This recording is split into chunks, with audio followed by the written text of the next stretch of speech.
গোটা বাংলাদেশের সমস্ত শিক্ষা প্রতিষ্ঠানে ইসলামী ছাত্র শিবিরের উপরে জুলুম, নির্যাতন, নিষ্পেষণ চালানো হয়েছে। শত শত শিবির নেতা কর্মীকে হত্যা করা হয়েছে, গুম করা হয়েছে, কিন্তু ইসলামী ছাত্র শিবিরের অগ্রযাত্রাকে স্তব্ধ করা যায়নি।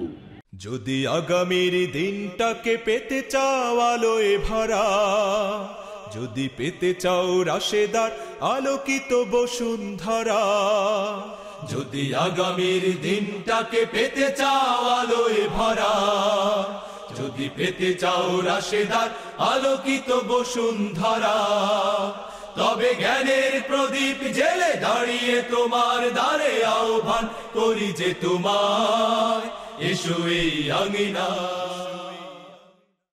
বিজয় দিবস 16 ডিসেম্বর উপলক্ষে আন্তঃথানা ফুটবল টুর্নামেন্টের ফাইনাল খেলা ও পুরস্কার বিতরণী অনুষ্ঠানের সম্মানিত সভাপতি, আমাদের সকলেরই প্রিয় সংগ্রামী ছাত্রনেতা, মেধাবী ছাত্রনেতা ওমর ফারুক, উপস্থিত বাংলাদেশ জামায়াত ইসলামী পৌরসভা শাখার সংগ্রামী আমির, রাজশাহী বিশ্ববিদ্যালয়ের ইসলামী ছাত্র শিবিরের সাবেক সভাপতি, আমাদের সকলেরই প্রিয় এবং শ্রদ্ধাভাজন হাফেজ গোলাম রব্বানী, আমাদের মাঝে বিশেষ অতিথি হিসেবে উপস্থিত আছেন অ্যাডভোকেট শফিক এনায়েতুল্লাহ, উপস্থিত আছেন ইসলামী ছাত্র শিবিরের চাঁপাইনবাবগঞ্জ শহর শাখার সাবেক সভাপতি, কেন্দ্রীয় কার্যকরী পরিষদের অন্যতম সদস্য, সাবেক ছাত্রনেতা আবু তালেব, চাঁপাইনবাবগঞ্জ কলেজের সভাপতি, সেক্রেটারি, শহর শাখার সেক্রেটারি এবং সঞ্চালক সহ বিভিন্ন নেতৃবৃন্দ, সুধীমণ্ডলী এবং প্রাণপ্রিয় চাঁপাইনবাবগঞ্জ সরকারি কলেজের ছাত্র বন্ধুরা, আজকে যাদের নিয়ে আয়োজন, আমাদের আন্তঃথানা ফুটবল টুর্নামেন্টের ফাইনাল খেলায় যারা অংশগ্রহণ করেছেন এবং যারা বিজয়ী হয়েছেন, রানার্স আপ হয়েছেন, সেই সমস্ত টিমের সদস্যদেরকে আমি আন্তরিক শুভেচ্ছা এবং অভিনন্দন জানাচ্ছি। সবাইকে আমার সালাম, আসসালামু আলাইকুম ওয়া রাহমাতুল্লাহি ওয়া বারাকাতুহু। আজকে দীর্ঘ 20 বছর পরে আমার রাজনীতির হাতেখড়ি যেখানে, যে ক্যাম্পাসে আমি প্রতিদিন সবার আগে আসতাম এবং যে ক্যাম্পাস থেকে আমি সবার পিছনে বের হতাম, সবার পরে বের হতাম, যে ক্যাম্পাসের প্রতিটি ঘাসে সাথে আমার মিতালি ছিল, যে ক্যাম্পাসের প্রতিটি ধূলিকণা আমাকে শিহরিত করত, এই ক্যাম্পাসের গাছ, প্রাকৃতিক সৌন্দর্য, এই ক্যাম্পাসের ফুল, পাখির কলরব আমাকে আকৃষ্ট করত। সেই স্মৃতিবিজড়িত প্রিয় ক্যাম্পাসে আজকে উপস্থিত হতে পেরে আমি আল্লাহর শুকরিয়া আদায় করছি। আলহামদুলিল্লাহ, এই ক্যাম্পাসের আন্দোলন সংগ্রামে, আমার ছাত্রদের দাবি দেওয়া দেয়, জাতীয় রাজনৈতিক আন্দোলনে, এরশাদ বিরোধী আন্দোলনে এই ক্যাম্পাসের ছাত্রীদেরকে সাথে নিয়ে আমরা লড়াই সংগ্রাম করেছিলাম। এই ক্যাম্পাসের দল মত নির্বিশেষে প্রতিটি ছাত্রছাত্রীদেরকে আপন করে নিয়ে প্রত্যেকেরই সমস্যা সমাধানের জন্য আমরা ভূমিকা পালন করেছিলাম। আমরা এরশাদ বিরোধী আন্দোলনের এখান থেকেই আমাদের স্লোগান আমরা তুলেছিলাম। আমাদের তৎকালীন ছাত্র সংগঠন যেগুলো ছিল, সেই ছাত্র সংগঠনগুলোর সাথে প্রতিদ্বন্দ্বিতাপূর্ণ রাজনীতি আমরা করেছি। কখনো কখনো অন্যায়ভাবে আমাদের উপরে সংঘাত চালিয়ে দিয়েছে, কিন্তু চাঁপাইনবাবগঞ্জের ছাত্র, শিক্ষক, কর্মকর্তা এবং কর্মচারীদের সার্বিক সহযোগিতায় প্রত্যেকটি অন্যায় আক্রমণের পাল্টা জবাবও আমরা এখানে সাহসিকতার সাথে দিয়েছিলাম। আমি এই কলেজের পাশেই যে শিক্ষা প্রতিষ্ঠান হরিমোহন সরকারি উচ্চ বিদ্যালয়, সেখানে আমি পড়াশোনা করেছি। আমি সেখান থেকেই চাঁপাইনবাবগঞ্জ সরকারি কলেজের রাজনীতির নীরব পর্যবেক্ষক ছিলাম। এখানকার আন্দোলন সংগ্রাম দেখতাম, শিক্ষা নিতাম এবং সেখান থেকে বের হয়েই নবাবগঞ্জ সরকারি কলেজে ভর্তি হয়েছিলাম এবং নবাবগঞ্জ সরকারি কলেজের আন্দোলন সংগ্রামে ছাত্রীদের দাবি আদায়ে আমি ভূমিকা পালন করেছিলাম।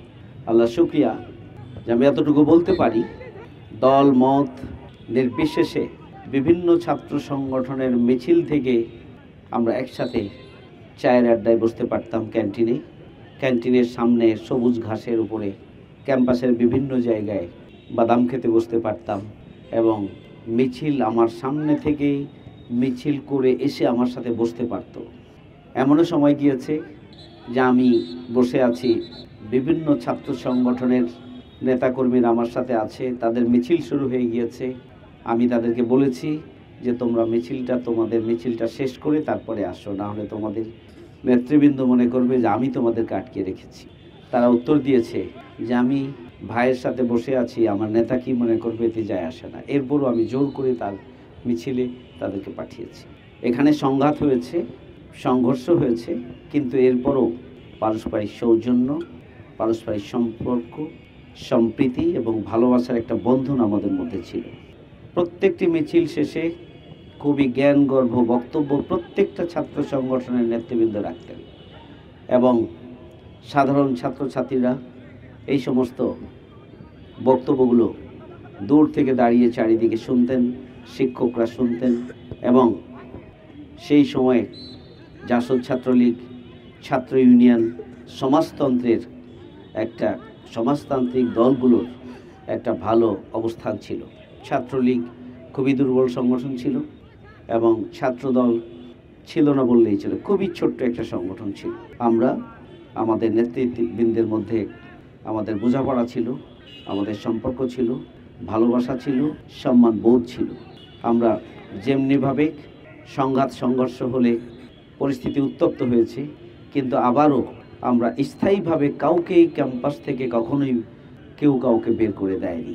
প্রিয় ভাইয়েরা আমার, আমরা এখানে 10 জন বসে, একটা সময় ছিল 10 জন বসে আমরা দাওয়াতি কাজ করার মতো পরিবেশ আমাদেরকে দেওয়া হয়নি, কিন্তু সেই ক্যাম্পাসে এমন একটা পরিবেশ আমরা তৈরি করেছিলাম যে ক্যাম্পাসে যদি আমরা মনে করতাম যে কেউ থাকবে না, তাহলে সেটিও করার সুযোগ ছিল, কিন্তু আমরা সেটি করি নাই। কারণ আমাদের উপরে যে নির্মমতা চাপিয়ে দেওয়া হয়েছিল, আমাদেরকে নবাবগঞ্জ সরকারি কলেজে ইসলামী ছাত্র শিবিরকে কাজ করতে দেওয়া হবে না, এটি ছিল তাদের লক্ষ্য। আর আমরা এখানে আমাদের দাওয়াতি কার্যক্রম, আমাদের মিটিং, আমাদের মিছিল, প্রত্যেকটা মিছিলই হামলা হতো, কিন্তু আমরা প্রতিদিনই এমনভাবে আসতাম যে কোনো হামলা করেই আমাদের ইসলামী ছাত্র শিবিরের অগ্রযাত্রাকে, কার্যক্রমকে, মিছিলকে, সমাবেশকে তারা পণ্ড করতে পারে নাই। আমরা পরবর্তীতে এমন একটা পরিস্থিতি হয়েছে যে পরিস্থিতিতে সামগ্রিকভাবে এই সরকারি কলেজের ছাত্র, শিক্ষক সবাই বলা যায় যে যারা চিন্তাশীল, মেধাবী স্টুডেন্ট, যারা দেশ নিয়ে ভাবতেন, যারা লেখাপড়া নিয়ে ভাবতেন, এই সমস্ত মেধাবী চৌকস ছাত্ররা ইসলামী ছাত্র শিবিরের সমর্থক ছিল এবং সাথে ছিল, এবং একটা পিসফুল এনভায়রনমেন্ট রেখেই আমি আলহামদুলিল্লাহ এখান থেকে রাজশাহী বিশ্ববিদ্যালয়ে গিয়েছি। সেখানে বিশ্ববিদ্যালয়ে ইসলামী ছাত্র শিবিরের সভাপতি হিসাবে দায়িত্ব পালন করেছি। আবারও রাজশাহী মহানগরীতে গিয়েছি, সেখানেও সভাপতি হিসাবে দায়িত্ব পালন করেছি এবং কেন্দ্রীয় সভাপতি হিসাবে ইসলামী ছাত্র শিবির আমার উপরে দায়িত্ব চাপিয়ে দিয়েছে। আমরা চেষ্টা করেছি ছাত্রদের দাবি আদায়ের আন্দোলনকে সকল বাধা প্রতিবন্ধকতাকে মোকাবেলা করে এগিয়ে নেওয়ার জন্য। ইসলামী ছাত্র শিবির দীর্ঘ প্রায় 10 বছর যাবৎ এই ক্যাম্পাসে তারা স্বাভাবিকভাবে পদচারণা করতে পারে না, স্বাভাবিকভাবে তারা তাদের দাওয়াতি কাজ করতে পারে না, স্বাভাবিকভাবে তাদেরকে ইসলামী ছাত্র শিবিরের কোনো সভা, সমাবেশ, মিটিং, মিছিল তাদেরকে করতে দেওয়া হয় না এবং হয়নি। ইসলামী ছাত্র শিবির ধৈর্য ধরেছিল, কারণ ইসলামী ছাত্র শিবিরের সিদ্ধান্ত ছিল সংঘাত এড়িয়ে আমাদের দাওয়াতি কার্যক্রমকে অব্যাহত রাখা। বিকল্প পন্থায় ইসলামী ছাত্র শিবির তার কার্যক্রম পরিচালনা করে গিয়েছে। গোটা বাংলাদেশের সমস্ত শিক্ষা প্রতিষ্ঠানে ইসলামী ছাত্র শিবিরের উপরে জুলুম, নির্যাতন, নিষ্পেষণ চালানো হয়েছে। শত শত শিবির নেতা কর্মীকে হত্যা করা হয়েছে, গুম করা হয়েছে, কিন্তু ইসলামী ছাত্র শিবিরের অগ্রযাত্রাকে স্তব্ধ করা যায়নি। ঢাকা বিশ্ববিদ্যালয়ে ইসলামী ছাত্র শিবিরের পদচারণায় ক্যাম্পাস মুখরিত হয়েছে। চট্টগ্রাম বিশ্ববিদ্যালয়, ইসলামী বিশ্ববিদ্যালয়, জগন্নাথ বিশ্ববিদ্যালয়, জাহাঙ্গীরনগর বিশ্ববিদ্যালয় সহ বাংলাদেশের সমস্ত বিশ্ববিদ্যালয় কলেজগুলোতে, বড় সরকারি বেসরকারি কলেজগুলোতে ইসলামী ছাত্র শিবিরের পদচারণায় মুখরিত হয়েছে। আসলে রাজনীতিতে জুলুম নির্যাতন নিষ্পেষণ চালিয়ে কাউকে স্থায়ীভাবে দমানো যায় না। আর ইসলামী ছাত্র শিবির যে আদর্শে বিশ্বাস করে সেটি হচ্ছে রাসূল করিম সাল্লাল্লাহু আলাইহি ওয়াসাল্লামের আদর্শে বিশ্বাস করে, যে আদর্শকে কখনো মুছে ফেলা যায় না, যে আদর্শকে কখনো নিঃশেষ করা যায় না, যে আদর্শকে কখনো মাটির সাথে মিশিয়ে দেওয়া যায় না। আজকের বাংলাদেশের চলমান ক্যাম্পাসগুলোর সেই পরিস্থিতি আবারও নতুন করে আমাদের স্মরণ করিয়ে দিচ্ছে।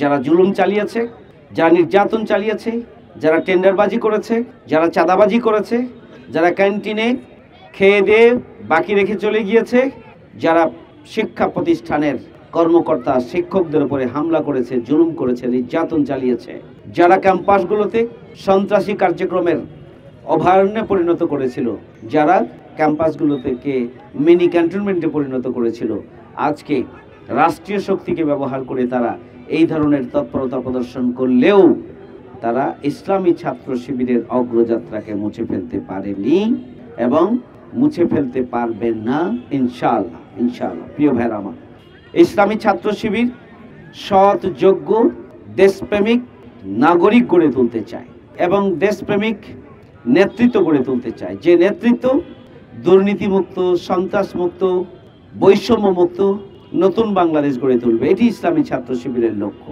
প্রিয় ভাইরা আমার, ইসলামী ছাত্র শিবির অসংখ্য সৎ, যোগ্য, দেশপ্রেমিক নাগরিক তৈরি করেছে। আজকে বাংলাদেশের মূল ইসলামী আন্দোলনের যে অবস্থান, তার উল্লেখযোগ্য অবদান হচ্ছে বাংলাদেশ ইসলামী ছাত্র শিবির। আমি শিবিরকে অভিনন্দন জানাই, মোবারকবাদ জানাই যে ইসলামী ছাত্র শিবির সে লক্ষ্য অর্জন করতে পেরেছে। সমাজ, রাষ্ট্র এবং রাজনীতির উল্লেখযোগ্য জায়গা জুড়ে রয়েছে ইসলামী ছাত্র শিবিরের সাবেক ভাইদের পদচারণা। আলহামদুলিল্লাহ, শিবির তার লক্ষ্য থেকে এক চুল পরিমাণ সরে যায়নি। আগামী দিনেও শিবির তার লক্ষ্য অর্জন থেকে এক বিন্দু পরিমাণও সরে যাবে না ইনশাআল্লাহ।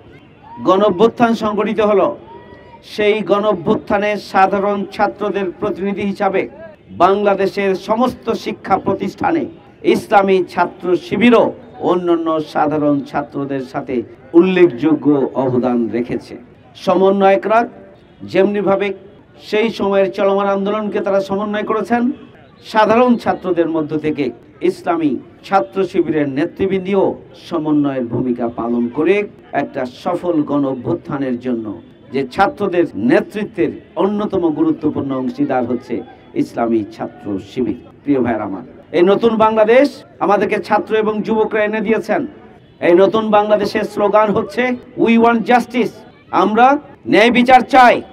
স্লোগান হচ্ছে দিল্লি না ঢাকা, ঢাকা ঢাকা। আমরা ছাত্র সমাজ নতুন করে যে গণবিপ্লব এনে দিয়েছে, বিপ্লব পরবর্তী চক্রান্ত এবং ষড়যন্ত্রকে নস্যাৎ করে দেওয়ার জন্য তারা পরিষ্কার ভাষায় বলেছেন, আমরা কারো দাদাগিরি মেনে নিতে চাই না, আমরা কোনো প্রতিবেশী রাষ্ট্রের খবরদারি মেনে নিতে চাই না, কোনো ষড়যন্ত্রকে আমরা বরদাস্ত করব না। আমাদের দেশ আমরা স্বাধীন করেছি, আমরা স্বাধীন সার্বভৌম রাষ্ট্র হিসাবে আমাদের প্রিয় বাংলাদেশকে আমরা প্রতিবেশীদের খপ্পর থেকে উদ্ধার করেছি। আমরা আগামী দিনে একটি সার্বভৌম আত্মনির্ভরশীল রাষ্ট্র হিসেবে পৃথিবীর বুকে মাথা উঁচু করে দাঁড়াবে বাংলাদেশ ইনশাআল্লাহ। যদি সৎ, যোগ্য, দেশপ্রেমিক নাগরিক না হয়, যদি নৈতিকতা সম্পন্ন নাগরিক না হয়, যদি নেতৃত্ব বৈষম্য মুক্ত না হয়, যদি নেতৃত্ব দুর্নীতি মুক্ত না হয়, যদি নেতৃত্ব সন্ত্রাস মুক্ত না হয়, তাহলে কোনোদিনও বাংলাদেশে উই ওয়ান্ট জাস্টিসের স্লোগান, আমরা ন্যায় বিচার চাই, সেই স্লোগান বাস্তবায়ন করা সম্ভব নয়। সুতরাং আজকের ছাত্রদের যে স্লোগান, তাদের যে চেতনা, তাদের যে আকাঙ্ক্ষা, তাদের যে চাওয়া পাওয়া, তাদের চাওয়া পাওয়ার সাথে ইসলামী ছাত্র শিবিরের চাওয়া পাওয়া আর এদেশের নির্যাতিত নিপীড়িত 18 কোটি মানুষের চাওয়া পাওয়া, আজকে আকাঙ্ক্ষা আজকে একাকার হয়ে গিয়েছে। এখানে ইসলামী ছাত্র শিবিরের সফলতা আমি পরিষ্কারভাবে বলতে চাই, সৎ, যোগ্য, দেশপ্রেমিক নাগরিক যদি বাংলাদেশে খুঁজতে হয়, যদি আগামী দিনে দেশ ও জাতিকে পরিচালনার জন্য সৎ, যোগ্য, দেশপ্রেমিক, নৈতিকতা সমৃদ্ধ মানুষ যদি খুঁজতে হয়, তাহলে ইসলামী ছাত্র শিবিরের কারখানাতেই যেতে হবে। ইসলামী ছাত্র শিবিরকে আরো ব্যাপক ভিত্তিক কর্মসূচি গ্রহণ করতে হবে। ইসলামী ছাত্র শিবিরকে সাধারণ ছাত্রদেরকে আকর্ষণ করার মতো আরও বহুমুখী কর্মসূচি আনতে হবে। আমাদের বহুমুখী কার্যক্রমের মাধ্যমে দিকভ্রান্ত ছাত্র সমাজকে সত্য সুন্দর ইসলামী আদর্শের দিকে নিয়ে আসার জন্য বহুমুখী কর্মসূচি গ্রহণ করতে হবে। জ্ঞানগত দিক থেকে নিজেদের উৎকর্ষ সাধন করতে হবে। যৌক্তিকভাবে ইসলামী ছাত্র শিবিরের নেতাকর্মীদেরকে তাদের চরিত্রে, তাদের আচরণে, তাদের চলাফেরায়, তাদের উঠা বসায়, তাদের কথাবার্তায়, তাদের মেধাবী ফলাফলে, তাদের সাধারণ ছাত্রদের কল্যাণ সাধনে ছাত্র কল্যাণমূলক ভূমিকা পালন সার্বিক কার্যক্রমের মধ্য দিয়ে জীবন্ত দায়ী হিসাবে অপপ্রচারের জবাব হিসাবে আমরা নিজেদেরকে সাধারণ ছাত্রদের সামনে যদি উপস্থাপন করতে পারি, তাহলেই ইসলামী ছাত্র শিবিরের বিরুদ্ধে কোনো চক্রান্ত এবং ষড়যন্ত্র, কোনো তথ্য সন্ত্রাসী সফল হতে পারবে না ইনশাআল্লাহ। নতুন বাংলাদেশ বিনির্মাণে আমরা দল মতের ঊর্ধ্বে উঠে ছাত্র জনতা ঐক্যবদ্ধভাবে আমরা বৈষম্য মুক্ত, সন্ত্রাস মুক্ত, দুর্নীতি মুক্ত নতুন বাংলাদেশ যখন গড়ে তুলতে পারবো, যখন আমরা স্বাধীন, সার্বভৌম, আত্মনির্ভরশীল বাংলাদেশ হিসেবে পৃথিবীর সামনে মাথা উঁচু করে দাঁড়াতে পারবো, যখন 18 কোটি মানুষের মুখে আমরা হাসি ফোটাতে পারবো, যখন বাংলাদেশকে বসবাসযোগ্য প্রশান্তির বাংলাদেশে পরিণত যখন আমরা করতে পারবো, যখন আমরা বাংলাদেশে হিন্দু, মুসলমান, বৌদ্ধ, খ্রিস্টান, দল মত, জাতি, ধর্ম, বর্ণ নির্বিশেষে আমরা ঐক্যবদ্ধভাবে বাংলাদেশ বিনির্মাণে একাকার হয়ে ভূমিকা পালন করতে পারবো, তখনই শহীদদের স্বপ্ন বাস্তবায়িত হবে। সেই স্বপ্ন বাস্তবায়নে ছাত্র সমাজ, তরুণ সমাজ, যুব সমাজ এগিয়ে যাবে এবং সেক্ষেত্রে ইসলামী ছাত্র শিবির ঐতিহাসিক দায়িত্ব পালনের জন্য অগ্রণী ভূমিকা পালন করবে। অতীতেও করেছে, আগামী দিনেও ইসলামী ছাত্র শিবিরকে সে ঐতিহাসিক দায়িত্ব নিয়ে ভূমিকা পালন করতে হবে। আমার প্রিয় ক্যাম্পাস চাঁপাইনবাবগঞ্জ সরকারি কলেজ, এই সরকারি কলেজ যেন আরও ফুলে ফলে সুশোভিত হয়। সরকারি কলেজের সমস্যাগুলোকে চিহ্নিত করে সেই সমস্যাগুলোর সমাধানের জন্য আগামী দিনে বিশ্ববিদ্যালয় হিসাবে রূপান্তরের জন্য সরকারের কাছে আমি দাবি জানাচ্ছি, আগামী দিনে আন্দোলন সংগ্রাম করে হলেও এটিকে একটি পূর্ণাঙ্গ বিশ্ববিদ্যালয়ে পরিণত করার ব্যবস্থা আমরা করব ইনশাআল্লাহ। এখানকার অবকাঠামোগত তেমন কোনো উন্নয়ন হয়নি এত বছর পরেও। আমি এই চাঁপাইনবাবগঞ্জ সরকারি কলেজে ভিপি হিসাবে নির্বাচিত হওয়ার পর এখানে 4টি সাবজেক্টে অনার্স নিয়ে এসেছিলাম এবং আমি কেন রাজশাহী বিশ্ববিদ্যালয়ের ভাইস চ্যান্সেলরকে আমাদের শপথ অনুষ্ঠানে প্রফেসর রকিবউদ্দিন স্যারকে আমরা নিয়ে আসলাম, সমস্ত বাকি ছাত্র সংগঠনগুলো ঐক্যবদ্ধ হয়ে আমাদের এই শপথ অনুষ্ঠানের উপরে হামলা চালিয়েছিল। আমরা সাধারণ ছাত্রদের সহযোগিতা নিয়ে সেই দিন আমরা শপথ অনুষ্ঠান সফল করেছিলাম। ভাইস চ্যান্সেলরের গাড়িটি পুড়িয়ে দেওয়া হয়েছিল। আমরা যে উদ্দেশ্যে ভাইস চ্যান্সেলরকে নিয়ে এসেছিলাম, ভাবছিলাম উনি হয়তো বিক্ষুব্ধ হয়ে অনার্স আমাদেরকে দেবেন না, কিন্তু আমরা আবারও তার সাথে সাক্ষাৎ করেছিলাম এবং তিনি আমাদের প্রতি সহানুভূতি প্রদর্শন করেছেন এবং এটা যারা করেছে তাদের প্রতি ক্ষোভ প্রকাশ করেছেন। কিন্তু এই কলেজে রাজশাহী বিশ্ববিদ্যালয়ের ভাইস চ্যান্সেলর রকিবউদ্দিন স্যার আমাদেরকে 4টি সাবজেক্টে অনার্সের অনুমোদন দিয়েছিলেন। সেই দিয়ে বিশ্ববিদ্যালয় কলেজের যাত্রা শুরু। আমরা এটিকে আগামী দিনে পূর্ণাঙ্গ বিশ্ববিদ্যালয়ে পরিণত করব ইনশাআল্লাহ। আগামী দিনে একটি গণতান্ত্রিক বাংলাদেশ প্রতিষ্ঠিত হয়, যদি আন্দোলনও করতে হয়, সংগ্রামও করতে হয়, তাহলে শুধু বিশ্ববিদ্যালয় নয়, এখানকার শিক্ষার মান উন্নয়নের জন্য আমরা পদক্ষেপ গ্রহণ করব। এখানকার অবকাঠামোগত উন্নয়নের জন্য আমরা পদক্ষেপ গ্রহণ করব। প্রত্যেকটি ফ্যাকাল্টির উন্নয়নের জন্য আমরা পদক্ষেপ গ্রহণ করব ইনশাআল্লাহ। এখানকার ছাত্র, শিক্ষক, কর্মকর্তা এবং কর্মচারী সবাই মিলে এই প্রতিষ্ঠানের শিক্ষার মান উন্নয়নের জন্য আরও ব্যাপক ভিত্তিক কর্মসূচি আমরা গ্রহণ করব ইনশাআল্লাহ। প্রিয় ভাইয়ের আমার, চাঁপাইনবাবগঞ্জ দুর্ভাগ্য অবহেলিত এক জনপদ। এখানে এখন পর্যন্ত একটা মেডিকেল কলেজ নাই। এখানে যদি রাতের বেলা আরেকটি রেলের ব্যবস্থা, আন্তনগর ট্রেনের ব্যবস্থা করা হয়, তাহলে চাঁপাইনবাবগঞ্জের জনগণের জন্য এটা অনেক উপকার হয়। 4 লেন রাস্তা করার জন্য দীর্ঘদিনের দাবি, এখন পর্যন্ত 4 লেন রাস্তা হয়নি। প্রতিদিনই মানুষ মারা যাচ্ছে নবাবগঞ্জ শিবগঞ্জের এই রুটে। প্রিয় ভাইয়ের আমার, চাঁপাইনবাবগঞ্জের প্রশাসনের প্রতি আমি আহ্বান জানাতে চাই যে আপনারা চাঁপাইনবাবগঞ্জের এই যে প্রতিদিনই অ্যাক্সিডেন্টে মানুষ মারা যায় সেই ব্যাপারে কি পদক্ষেপ গ্রহণ করা যায়, আপনি নাগরিক সমাবেশ ডাকেন, পরামর্শ করেন, প্রয়োজনে সরকারের কাছে আপনি অ্যাপ্লিকেশন করেন, দাবি জানান। সেই দাবি বাস্তবায়নের জন্য আমরা আপনাদেরকে চাঁপাইনবাবগঞ্জের জনগণ আপনাদেরকে আমরা সার্বিকভাবে সহযোগিতা করব ইনশাআল্লাহ। ছাত্র তরুণরা নতুন বাংলাদেশ এনে দিয়েছে, তাদের নেতৃত্বেই আগামী দিনে স্থায়ীভাবে একটি গণতান্ত্রিক নতুন বাংলাদেশ সামনের দিকে এগিয়ে যাবে ইনশাআল্লাহ।